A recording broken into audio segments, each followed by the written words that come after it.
আসসালামু আলাইকুম।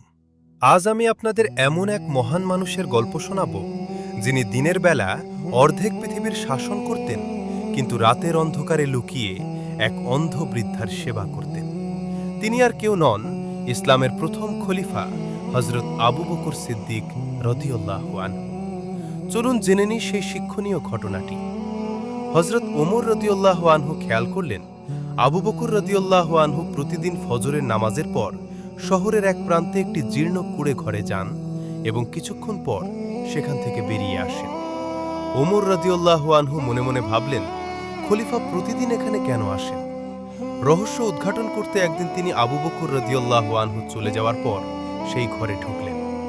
ভেতরে গিয়ে তিনি দেখলেন এক অন্ধ বৃদ্ধা নারী একা বসে আছেন।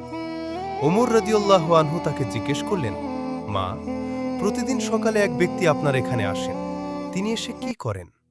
বৃদ্ধা উত্তর দিলেন, বাবা, আমি জানি না ওই লোকটা কি, কিন্তু সে প্রতিদিন সকালে আসে, আমার ঘর ঝাড়ু দেয়, আমার কাপড় ধুয়ে দেয়, খাবারের ব্যবস্থা করে দেয় এবং আমার সব কাজ গুছিয়ে দিয়ে চুপচাপ চলে যায়।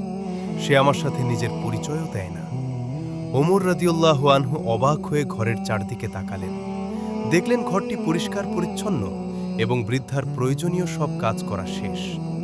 ওমর রাদিয়াল্লাহু আনহু তখন বুঝতে পারলেন, খলিফা হয়েও আবু বকর রাদিয়াল্লাহু আনহু অত্যন্ত গোপনে এই অসহায় নারীর সেবা করছেন।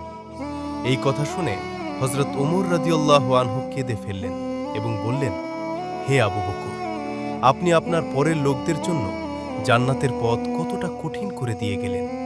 অর্থাৎ আপনার মতো এত নেক কাজ করা আমাদের জন্য অনেক বড় চ্যালেঞ্জ। এই ঘটনা থেকে আমরা শিখি যে মানুষের সেবা করার জন্য লোক দেখানো প্রচারের প্রয়োজন নেই।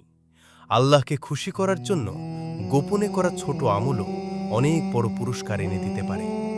আল্লাহ আমাদের সবাইকে অসহায় মানুষের পাশে দাঁড়ানোর তৌফিক দান করুন। ভিডিওটি ভালো লাগলে শেয়ার করবেন এবং